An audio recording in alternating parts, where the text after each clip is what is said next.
안녕하세요. 범브라먹도파입니다. 구독과 좋아요, 알림 설정, 회원가입 부탁드리겠습니다. 서울시장 오세훈 시장의 속도전. 결국 이 공급 의지를 확실하게 지금 드러내고 있는 가운데 재건축 입주를 5년 반 정도 앞당기는, 그러니까 행정 절차에서의 어떤 간소화를 통해서 확실히 재건축 단지의 공급 속도를 높인다는 얘기인데, 그동안 너무 계속 딜레이 되다 보니까 공급 자체가 줄어들 수밖에 없고, 당연히 공급이 주니까 입주량도 줄 수 있고, 이렇다 보니 수요가 많은 서울에서는 그 수요를 감당하기 위한 공급 이 본물이 터져 나오지 못하는 그런 어떤 상황이 계속해서 전개가 됐었죠. 이런 이유 때문에 공급 절벽이 곧 아파트 가격에 엄청난 상승세를 부추겼고, 투기판이 조성이 되면서 이제 선별적인 상급지 그 접촉 수위가 굉장히 높아지는 그런 어떤 상황으로 가고 있었습니다. 근데 이게 지금 그동안 자금줄이 계속해서 유입이 되는 관계로 점점점 그 파이가 커져 왔었는데, 이제 이 자금줄 자체가 완전히 이제 단절되는, 대출 규제가 발동이 되면서 6월 28일 이후부터 상당히 거래량, 거래가, 그리고 수요까지도 움츠러드는 그런 추세로 가고 있습니다. 8월이 아마 마지노선이 될 것 같아요. 이 규제가 얼마나 약발이 제대로 먹혀 들어가고 있는지, 아니면 이 규제에도 불구하고 여전히 규제에 굴하지 않는 투기적 요소들이 다시 한번 반등을 노리고 더 진입을 할 수 있는 어떤 분위기를 띄울지 잘 지켜봐야 될 것 같고요. 이 상황에서는 어차피 무주택자 입장에서는 굉장히 유리한 상황이다. 앞으로 집값이 이전에도 없었고 이후에도 없을 상당 부분의 엄청난 변동폭을 보여줄 가능성이 높습니다. 그래서 서울시가 새 정부와 함께 주택 공급을 위해서 유휴부지 발굴에 적극 나서고 있는 가운데 있는데, 재건축과 같은 정비 사업이 좀 신속하게 이루어지지 못하고 추가 분담금 문제도 어마무시하지 않습니까? 거의 지뢰가 밑에 쫙 깔려 있는 거라 잘못 발을 한 발 뛰게 되면 그냥 꽝 하고 터질 수밖에 없는 그런 상황인데, 재건축 단지의 이 추가 분담금 문제 때문에 이렇게 계속적인 골머리를 앓고 있는 가운데 재건축 속도도 느려지는 그런 상황 가운데 있으니까 공급처가 완전히 바닥에 날 수밖에 없는 거죠. 그래서 공급 속도를 5년 이상 앞당기겠다는 지금 구상도 내놓고 있고, 지금 제일 중요한 건 소셜 믹스. 그러니까 임대 아파트, 일반 아파트 구분되지 않게 잘 균형에 맞게 섞어 놓겠다는 얘기죠. 굉장히 좀 이상적인 좋은 안건인 것 같은데, 이게 잠실주공 5단지 여의도 공작 아파트 대부분 상급지에 사시는 집주인들이 집값 떨어진다고 해가지고 님비지 님비. 이거 우리 동네 우리 집 뒷마당에 혐오 시설 들어가서는 안 된다. 그러니까 임대 아파트가 어떻게 혐오 시설입니까? 같이 뭔가 좀 집값을 어느 정도 균형 있게 맞춰가기 위한 주택 공급의 안전망이 될 수가 있는데, 이런 식으로 이제 자기 집값 가치에 대한 어떤 이 월권을 계속적으로 주장을 하다 보니까 잠실주공 5단지 여의도 공작 한강변 재건축 단지에 임대 아파트가 웬 말이냐 해서 그냥 머리에 띠를 두르고 엄청난 데모를 할 것 같은 분위기 쫙 번졌었죠. 이런 이슈 때문에 공급이 더 이상 늦어져서는 안 된다라는 그런 서울시의 입장이 있기 때문에 아마도 이런 소셜 믹스를 잘 운영을 한다면 충분히 공급량도 늘려나갈 수가 있습니다. 일반적으로 최상급지에 해당하는 아파트 대부분 조합에서 수익을 극대화하기 위해서 임대 물량을 될 수 있으면 다 떨어내기 위해서 파일을 계속해서 줄여나가려고 했는데, 오히려 의무조항을 두면서 파일을 조금씩 더 키워나간다면 공급 속도는 더 빨라질 수 있고 공급량도 확실히 더 많아질 수 있는 그런 장점이 있을 수가 있습니다. 그러니까 상급지, 중급지, 하급지 너나 나나 할 것 없이 그냥 저비용으로 진입할 수 있는 아주 좋은 기회들이 이제 본격적으로 나와야지. 누구든 집값 문제 때문에 골머리 앓지 않고 정말 어디든 살고 싶은 곳에 좀 살아봤다가 또 이사가고 또 거기서 좀 살다가 좀 지겨우면 또 다른 곳으로, 그런 어떤 주거의 자유라는 게 주거비 때문에 거의 막혀 있지 않았습니까? 결국 대한민국이 언제든 어디서든 여행을 가고 살 수 있는 권리는 있지만 실질적으로 보이지 않는 장벽들, 그러니까 주거비 문제가 만만치 않았기 때문에 이런 식으로 소셜 믹스 같은 대안이 좀 등장을 하게 되면 확실한 대체제가 될 수가 있다는 얘기죠. 그런 의미에서 서울의료원 계속적으로 여기 언급이 됐습니다. 근데 이번에 이익공영 주택으로 돌릴 가능성이 굉장히 높아요. 여기 봉은사역을 끼고 있어서 삼성동 쪽에 최절정에 달하는 집값 그 우거진 숲풀 속에 있을 수 있는 반짝이는 가장 가성비가 높은 주택이 될 가능성도 높습니다. 이익공영은 일단 7대3으로 나눠서 초기 비용을 확실하게 낮춰서 들어갈 수 있는 그런 장점이 있죠. 입지는 뭐 말하면 뭐합니까? 일단 여기 800채 정도가 쏟아져 나올 것으로 기대가 되고요. 이게 단순히 지난 정권에서 계속해서 그냥 공공분양의 저렴한 어떤 주택 공급에 대한 지표만 발표된 게 아니라 확실하게 이번 달 말에 공급 대책이 나올 것으로 예상이 되기 때문에 서울의료원도 아주 강력한 후보가 될 가능성 높고요. 일단 입지적으로 봉은사역을 딱 끼고 있지 않습니까? 그리고 잠실 개발 마이스 단지하고도 연동할 수 있어서 굉장히 이 직주 근접도 좋고 입지적 인프라적 모든 부분의 혜택을 누릴 수 있는 누구나 다 저비용으로 들어갈 수 있는 기회를 마련해 줄 수 있는 입지가 될 수가 있겠다. 그리고 서부 운전 면허 시험장 여기도 잘 공개가 되지 않았는데 디지털 미디어 시티역에 있습니다. 상암동 뭐 요즘에 어마무시하게 이곳이 개발되면서 아파트 값이 고공비행하지 않았습니까? 그러니까 웬만한 서민은 들어갈 수 없을 수색 쪽은 그래도 서울의 어떤 저평가됐던 그런 동네였는데 디지털 미디어 시티역이 이제 개발되면서 주변에 상암동 또 방송국도 쫙쫙 들어오면서 엄청난 어떤 이 아파트 가격의 상승세를 쳐다볼 수밖에 없었던 지금 뭐 한 거의 20억 가까이 오르고 있지 않습니까? 그 정도로 뭐 집값이 천정부지로 올랐었는데 여기도 일단은 이익공유형이나 지분적립 분양으로 나간다면 충분히 뭐 15억 이상의 아파트 더 이상 필요 없다. 여기 한 3,500가구 정도 공급할 정도로 굉장히 입지적으로 넓은 곳입니다. 굉장히 크죠. 초등학교도 딱 붙어 있고 뭐 주변에 쭉 공원, 월드컵 공원, 또 뭐 방송국 그리고 디지털 미디어 시티역이 계속적으로 지금 발전을 하고 있기 때문에 상당히 또 기대가 큰 곳이라 할 수 있겠고 그리고 용산 캠프킴 용산도 뭐 일반 시민들이 접근하기에는 너무 이 주변의 아파트 값들이 뭐 천정부지로 올라와 있어서 마용성 그 입지 위에 있는 곳이죠. 용산은 거의 뭐 강남 상구에 편입해도 될 정도로 엄청난 아파트 가격대를 지금 형성을 하고 있는데 여기도 캠프킴이 결국에 가서는 공급량을 풀기 시작하면 3,100세대, 그러니까 3,000세대 정도를 이익공유형이나 지분적립 혹은 공공분양으로 풀어낼 수가 있어요. 그러니까 자연 녹지로 묶여 있었는데 일반 상업지구로 용도 지역을 변경을 했습니다. 이렇게 되면 뭐 결국 주거지역이 자연스럽게 들어올 수 있다. 그러니까 행정적인 어떤 여러 가지 이 걸림돌들은 뭐 다 제거가 된 상태여서 충분히 캠프킴도 3,000세대 이상을 공급해 낼 수가 있고요. 그리고 서울 조달청 부지 여기도 지분적립이냐 이익공유형이냐 여러 가지 선택지가 있는데 뭐 고속 터미널역 3호선 그리고 7호선을 딱 끼고 있어서 강남 쪽에 가장 인프라적인 어떤 고도화가 된 곳이라고 할 수가 있는데 충분히 여기서도 1,000세대 이상을 뽑아낼 수 있기 때문에 이렇게 서울의 도심의 유휴부지는 뭐 복잡한 행정 절차 거칠 필요 없고요. 이미 10년, 20년간 계속적으로 공급의 어떤 마스터 플랜을 가지고 있었던 것이기 때문에 당장 풀어낼 수 있다. 그러니까 서울시장, 오세훈 시장이 결국 공급 속도를 더 높이겠다는 얘기는 결국 이런 유휴부지들을 공격적으로 좀 풀어낼 수 있는 실마리를 찾고 있는 것 같은데 아무튼 이게 좀 빨리빨리 진행이 돼야지 지금 대출 규제 하나로 버티기에는 한계가 많습니다. 이거 계속해서 최고가 신고가 강남에서 나오고 있잖아.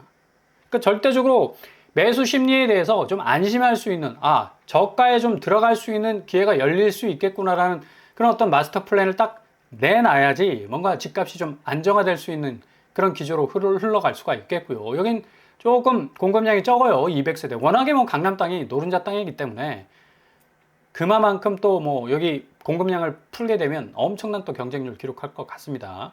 지분 적립이냐, 이익 공유형이냐, 공공분양 형태로 또 빼낼 수 있는 아주 좋은 입지고 또 여기 한국토지주택공사 LH 부지 강남구청역하고 굉장히 가깝죠. 그래서 입지적으로 또 뭐 거의 부러울 곳이 없는 곳이 될 수가 있는데 여기 주변의 아파트들 뭐 기본 평당 1억이 넘지 않습니까? 30억, 40억 하는데 초기 분양가 거의 뭐 2억, 3억 정도 해서 내가 편안하게 들어갈 수 있는 그런 또 하나의 분양의 원점이 될 수 있다면 굉장한 어떤 이 매수 심리에 대한 뭐 안심할 수 있는 마음을 또 심어줄 수, 이렇게 나라에서 계속적으로 양질의 또 아주 고도화된 입지에 저비용의 주택들을 풀어내기 시작한다면 얼마든지 집값은 자연스럽게 지금의 고점의 집값들, 왜곡된 집값들이 다 녹아내릴 수 있는 그런 상황으로 갈 수가 있다는 얘기입니다. 그리고 흑석 유수지 부지 드러나 보셨습니까? 이런 부지가 있다니까요. 서울에 천지빛깔로 쫙 깔려 있습니다. 근데 이거를 공개하지 않았고 풀지 않았고 또 공급하지 않았어. 이 땅들 제대로 또 이용하지도 않아요. 대부분 방치돼 있고 또 짐 막 쌓아놓고 또 빗물 펌프장으로 이용하고 있고, 서울 땅 또 이 흑석동 또 얼마나 또 이게 노른자 땅입니까? 그럼에도 그걸 빗물 펌프장으로 사용하고 있다니까. 흑석역을 딱 끼고 있어 또. 이런 좋은 곳은 좀 공급을 좀 원활하게 돌아가게 하기 위해서 지분정리평이나 이익공유형 딱 풀어내면 주변 집값들 자연스럽게 다운됩니다. 그리고 매수 심리 굳이 무리해서 고점의 집값 잡을 이유도 없는 거고. 여기 흑석 뉴타운 엄청나게 지금 들어서고 있지 않습니까? 흑석자재 같은 경우는 지금 뭐 30억 하고 있는 그런 어떤 분위기로 흘러가고 있는데 흑석역하고 딱 붙어 있어. 거의 1구역 쪽 그 부지라고 할 수가 있는데 200세대 정도 풀어낼 수가 있어요. 여기도 나오게 되면 뭐 거의 대박이죠. 흑석자재가 작년에 무순위 집집으로 나와서 엄청난 사람들이 몰렸었죠. 몇십만 명이 지원을 했었는데 여기가 6억대 가격대가 5구제곱에서 나올 가능성이 있습니다. 8월 달에. 근데 전세 대출 6억 이상은 이제 금지됐고 전세 보증금 활용 불가입니다. 계약금 20% 해봤자 지금 1억 2천에서 2억 정도인데, 그동안 내 집 마련하기 위해서 착실하게 준비하신 분이라면 충분히 도전할 만한 그런 곳이라 할 수 있겠죠. 일단 가격대가 6억 이하가 될 수가 있기 때문에 상당히 또 뭐 무순위 집집으로 나오면 유주택자는 이제 더 이상 지원을 못합니다. 6월 10일 이후로 무주택자만 지원을 할 수 있기 때문에 충분히 가능성을 좀 엿볼 수 있는 곳이고, 여기 20평도 지금 17억 6천이야. 말 다 했지. 30평은 뭐 20억 훌쩍 넘어가고요. 그렇기 때문에 일단 6억대로 나온다면 10억 정도의 시세 방어력이 있는데, 여기 6억 규제하고 딱 지금 뭐 매치가 되죠. 6억 이하 대출 금지이기 때문에 자기가 어느 정도 전세 보증금을 좀 확보하고 계신 무주택자라면 충분히 또 대출 많이 받지 않고 또 진입할 수 있는 기회도 생길 수가 있겠고요. 평면도 아주 뭐 참하게 잘 구성이 되어 있습니다. 일단 흑석역이 가깝고요. 아까 흑석 유수지 부지, 흑석역 바로 옆에 딱 귀탱에 붙어 있는데 흑석자재가 오히려 입지가 좀 나쁜 편이죠. 그러니까 공공분양이 얼마나 매력적인지, 여기 지분이나 이익이나 해서 뭔가 초기 비용을 확실하게 단가를 낮추게 되면 흑석자재 같은 뭐 천정부지로 오르는 아파트 값도 좀 진정세를 보일 수가 있다는 얘기입니다. 그만큼 공공분양이 굉장히 중요하고 또 대체제적인 어떤 공급 시스템이 굉장히 중요한 시그널을 보낼 수가 있다는 얘기입니다. 그래서 뭐 흑석자재 같은 곳 무순위 집집 한 채 딱 모집하는데 그냥 수십만 명 몰려서 정말 하늘의 별 따기 같은 그런 확률을 따내는 것보다 이렇게 뭐 100채, 200채 나온다면 충분히 가능성 있잖아요. 뭐 이런 어떤 공급들이 정말로 필요한 때라고 볼 수가 있겠고요. 요즘 뭐 무순위 집집이라고 나온다고 봐도 뭐 호반서밋 개봉 같은 경우는 거의 7번 지금 돌리고 있어. 무한궤도로 돌리고 있어. 근데 문제는 84제곱이 10억에 가까워. 9로구에 있는데. 야, 9로구 아파트가 10억을 바라봐. 자, 이건 좀 굉장히 좀 고개를 갸우뚱하게 하는데, 연신내 양호내안의 퍼스티지 역시도 11차입니다. 이제 10회차를 넘어섰어. 무한궤도 지금 돌리고 있는 거야. 일단 이 분양가가 해결이 안 되기 때문에 30평대가 10억인데 여기도 은평구입니다. 은평구. 아니 9로구 10억이고 은평구 10억이고 이거 뭐 할 말 다 했지. 그러니까 사람들이 덜컥 당첨이 됐더라도 계약서 그냥 포기하고 나오는 경우가 다반사죠. 그리고 인천 송도동에서 또 8억대 무순위 집집이 나왔는데 당연히 뭐 안 될 거라 예상했는데 이게 지금 1662명이 지원을 했어요. 야, 더샵 송도에서 더샵 하면 거의 반토막 나는 아파트인데 이렇게 많은 사람들이 지원을 했다는 건 또 아직도 그 열기가 식지 않았다는 얘기입니다. 언젠가는 송도가 오른다라는 어떤 기대 심리.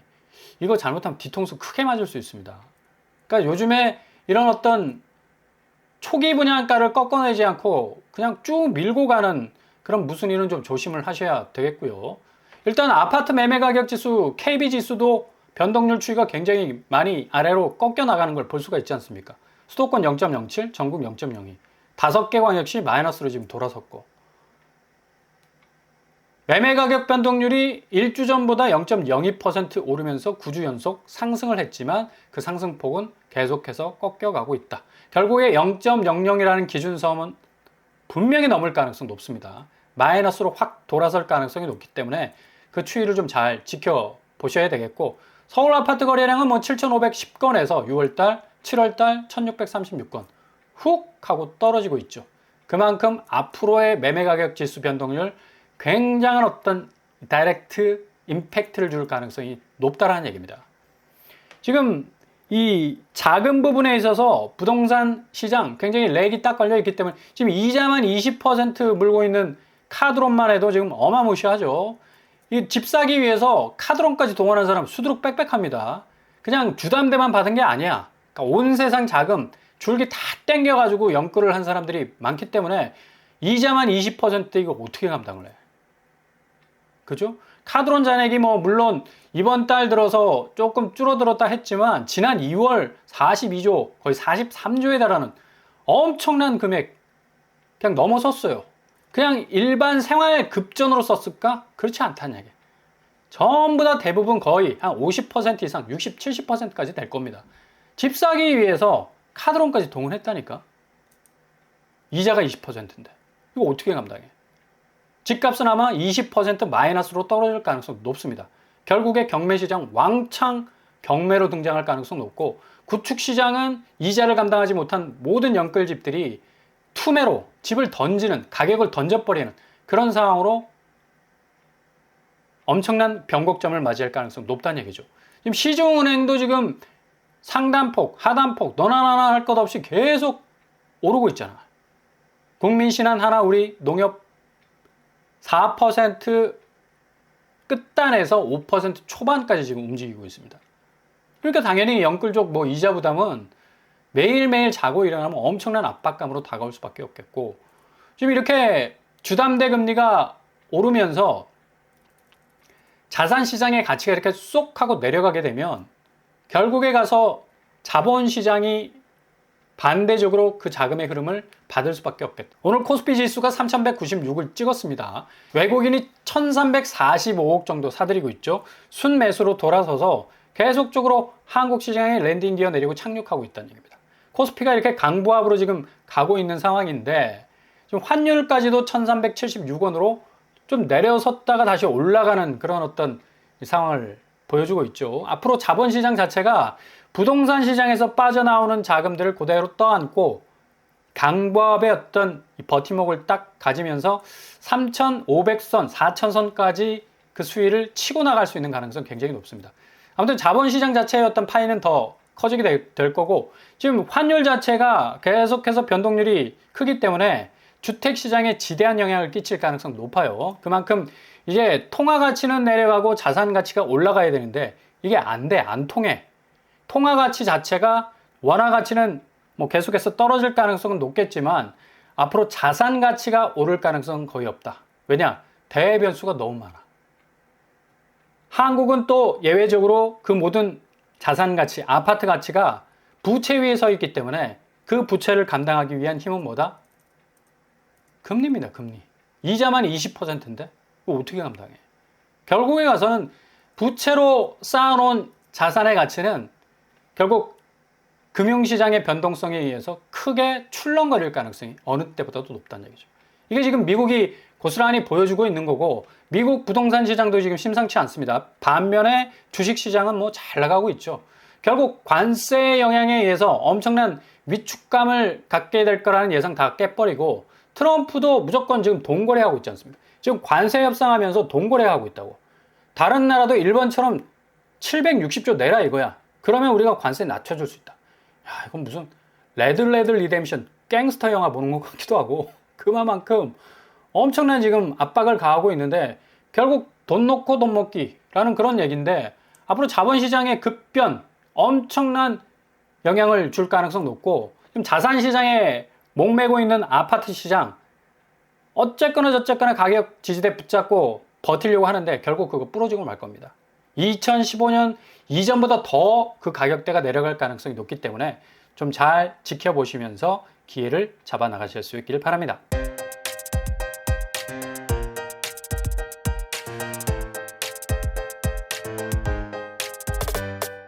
오늘의 부동산 캐리커처. 지금 미국의 변수, 관세 변수가 오히려 자본시장을 더 살찌우게 하는 그런 역행 효과를 보여주고 있습니다. 기본적으로 이 관세의 역풍 때문에 미국 이 전체의 어떤 경제적 위기가 오지 않을까라는 그런 관망 다 깨버리고, 일단 트럼프가 관세 협상하는 나라를 대상으로 해서 투자해라, 투자 금액을 받고 있어요. 그러니까 일단은 현금 박치게 하는 장사를 하고 있기 때문에 굉장히 자본시장은 주식시장뿐만 아니라 가상화폐까지도 더 치고 올라갈 가능성이 높고, 반대적으로 부동산, 미국 부동산은 지금 굉장히 지금 어려운 상황이고, 한국 부동산 규제와 더불어서 굉장히 가격 조정에 엄청난 큰 흐름의 변화를 만들어낼 것으로 보입니다. 잘 지켜보신다면 정말 대박 기회를 잡으실 수 있을 겁니다. 오늘도 응원합니다. 항상 여러분의 길이 꽃길만 되실 수 있기를 바랍니다. 이상으로 뻔뻔한 먹도판을 마치겠습니다. 구독과 좋아요 부탁드립니다. 감사합니다.